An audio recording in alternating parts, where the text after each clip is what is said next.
कुश्ती खिलाड़ी निशा दहिया की हत्या के मामले में कोच की पत्नी साला गिरफ्तार। इस खबर को जनसत्ता ने प्रमुखता से लेते हुए अपने अखबार में छापा है। हरियाणा पुलिस ने आज गुरुवार को सोनीपत के हलालपुर क्षेत्र में कुश्ती खिलाड़ी निशा दहिया और उसके भाई सूरज दहिया को हत्या मामले में खेल अकादमी के मालिक और कोच पवन की पत्नी सुजाता और पत्नी के भाई अमित को गिरफ्तार कर लिया है। अब शुक्रवार दोपहर को दोनों आरोपियों को न्यायालय में पेश किया जाएगा। निशा दहिया और उसके भाई सूरज की हत्या के अलावा उसकी मां को गोली मारने की वारदात से ग्रामीणों के बीच जबरदस्त रोष है। ग्रामीणों ने बुधवार रात अकादमी में तोड़फोड़ के बाद आग लगा दी थी। पुलिस ने इस मामले में कोच पवन और एक अन्य फरार आरोपी सचिन की सूचना देने वाले के लिए 1 लाख रुपए के इनाम की घोषणा की है। पुलिस ने कुश्ती कोच पवन, सुजाता, अमित और सचिन के खिलाफ मामला दर्ज किया है। पवन और सचिन फरार हैं, जबकि सुजाता और अमित को गिरफ्तार कर लिया गया है। बुधवार को सोनीपत की एक कुश्ती अकादमी में कुछ हमलावरों ने कुश्ती खिलाड़ी निशा और उसके परिजनों पर गोलियां चला दी थी। इस हमले में निशा और उसके भाई की जान चली गई, जबकि उनकी मां बुरी तरह से घायल हो गई थी। पुलिस को शक है कि इस हमले के पीछे अकादमी के कोच पवन का हाथ है। पुलिस ने सुजाता और अमित को रोहतक से गिरफ्तार किया है। महाराष्ट्र में जुबानी जंग के बाद अब नोटिस का दौर। इस खबर को दैनिक जागरण ने प्रमुखता से लेते हुए छापा है। महाराष्ट्र की राजनीति में रकंपा नेता नवाब मलिक एवं भाजपा नेता देवेंद्र फडणवीस के बीच चली जुबानी जंग के बाद अब दोनों परिवारों में नोटिसों का दौर शुरू हो गया है। नवाब मलिक के दामाद समीर खान ने पूर्व मुख्यमंत्री फडणवीस को कानूनी नोटिस भेजा है, तो फडणवीस की पत्नी अमृता ने नवाब मलिक को दोनों ने अपनी नोटिसों में माफ़ी न मांगने पर मानहानि का मुकदमा करने की चेतावनी दी है। नवाब मलिक ने बुधवार को एक संवाददाता सम्मेलन में कहा था कि देवेंद्र फडणवीस ने मेरे दामाद पर जो झूठे आरोप लगाए हैं, उस पर मेरी बेटी उन्हें नोटिस भेजने वाली है। उनकी बेटी नीलोफर मलिक ने तो नहीं, लेकिन दामाद समीर खान ने गुरुवार को फडणवीस को कानूनी नोटिस भेजा। नीलोफर एवं नवाब मलिक द्वारा अपने ट्विटर हैंडल पर साझा किया गया कि इस नोटिस में समीर खान के वकील की ओर से कहा गया है कि नैर्कोटिक्स कंट्रोल ब्यूरो के आरोप पत्र में ऐसा एक शब्द भी नहीं कहा गया है जो आरोप आपने लगाए हैं। 14 जनवरी 2021 को किए गए पंचनामों में भी साफ कहा गया है कि मेरे मुवक्किल के घर की तलाशी के दौरान कोई मादक पदार्थ बरामद नहीं हुआ है। नवाब मलिक ने कहा कि यदि फडणवीस माफ़ी नहीं मांगते हैं तो हम उन पर 5 करोड़ का मानहानि का दावा करेंगे। नीलोफर ने भी अपनी ट्विटर हैंडल पर लिखा कि झूठे आरोप लोगों की जिंदगियां बर्बाद कर देते हैं, इसलिए आरोप लगाने से पहले लोगों को सोचना चाहिए। बता दें कि नवाब मलिक द्वारा अमृता की तस्वीरों को एक ड्रग पैडलर के साथ जारी किए जाने के बाद फडणवीस ने प्रेस से बात करते हुए कहा कि नवाब मलिक का दामाद मादक पदार्थ के साथ पकड़ा गया था। वहीं अमृता फडणवीस ने भी मलिक को कानूनी नोटिस भेजकर मानहानि का दावा करने की चेतावनी दी है। जयपुर के अनाथ आश्रम में 8 बच्चों का यौन शोषण। इस खबर को दैनिक जागरण ने प्रमुखता से लेते हुए अपने अखबार में छापा है। राजस्थान की राजधानी जयपुर में स्थित एक श्री हिंदू अनाथ आश्रम में रहने वाले 8 से 10 वर्ष के 8 बच्चों के यौन शोषण का मामला सामने आया है। आश्रम में 19 बच्चे रहते हैं। इस अनैतिक कार्य की सूचना बुधवार शाम बाल कल्याण समिति को मिली थी, जिसके बाद गुरुवार को पुलिस हरकत में आई।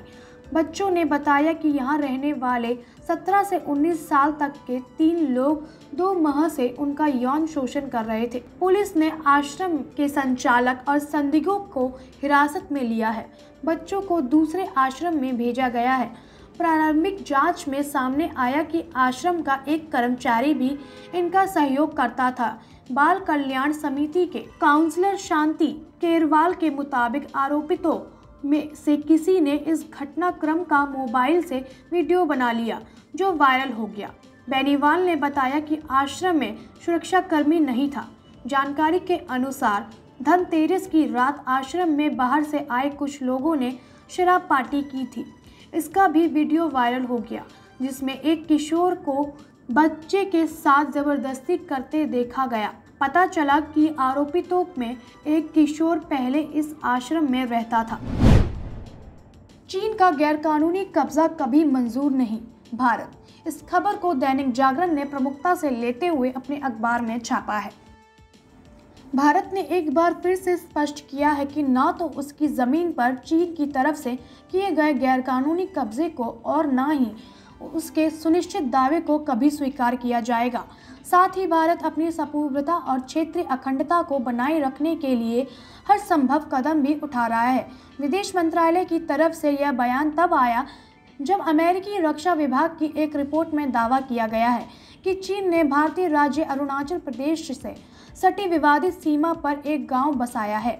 विदेश मंत्रालय के प्रवक्ता अरिंदम बागीच ने कहा कि भारत को इस रिपोर्ट के बारे में मालूम है और सरकार पूरी स्थिति पर करीब नजर रखे हुए है। बागीच ने कहा कि भारत अपनी सुरक्षा से जुड़ी हर गतिविधियों पर नजर रखे हुए है। बागीच से पूछा गया था कि अमेरिकी कांग्रेस में उसके रक्षा विभाग की तरफ से पेश रिपोर्ट के बारे में भारत सरकार का क्या कहना है।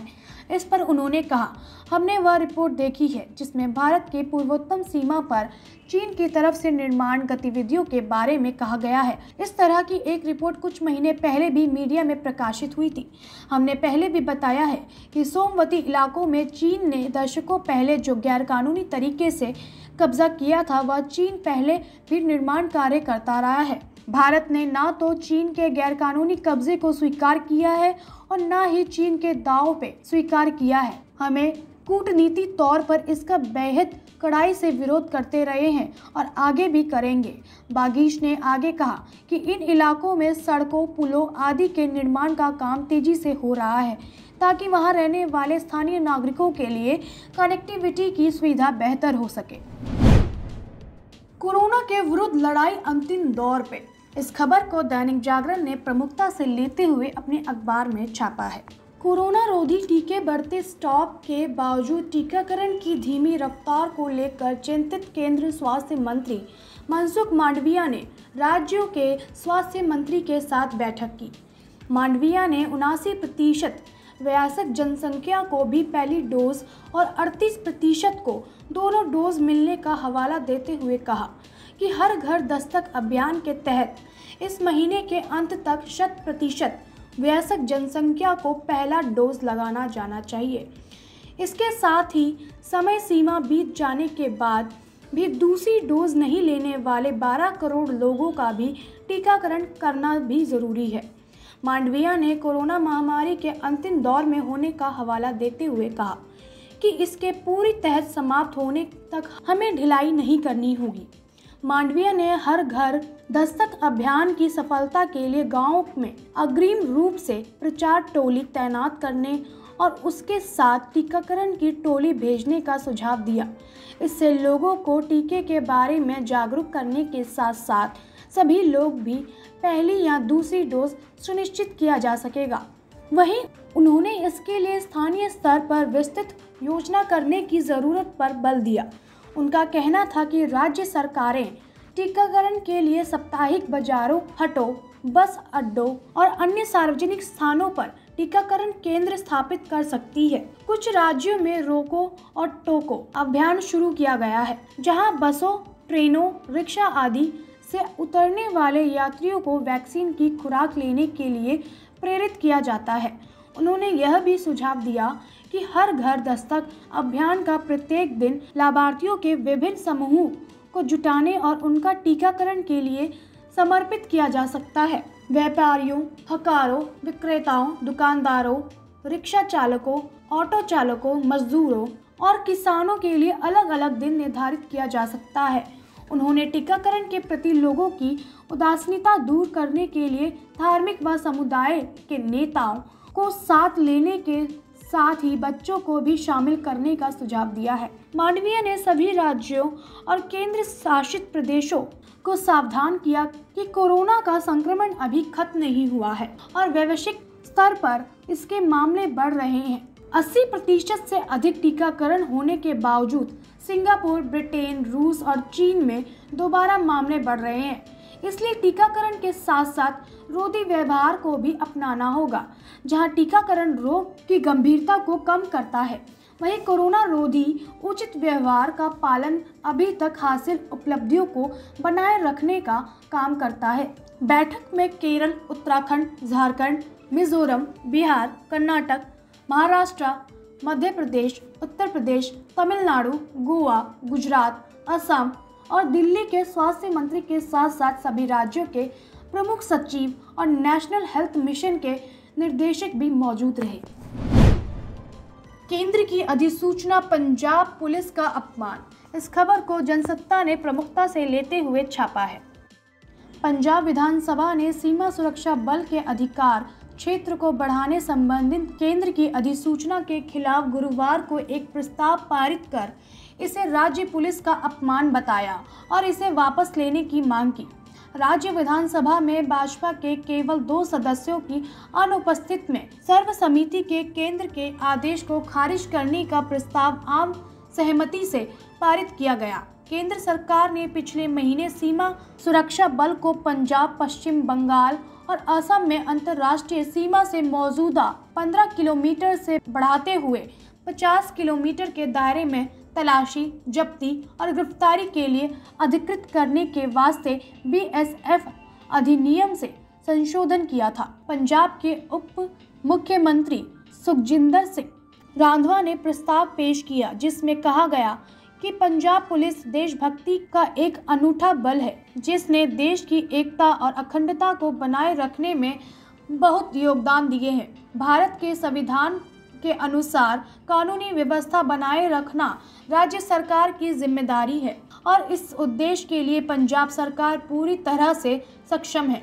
इसमें कहा गया है कि केंद्र सरकार द्वारा BSF के अधिकार क्षेत्र को 15 किलोमीटर से बढ़ाकर 50 किलोमीटर करने का निर्णय राज्य पुलिस और पंजाब के लोगों के प्रति अविश्वास की अभिव्यक्ति है। यह उनका अपमान भी है। केंद्र सरकार को इतना बड़ा फैसला लेने से पहले राज्य से परामर्श करना चाहिए था।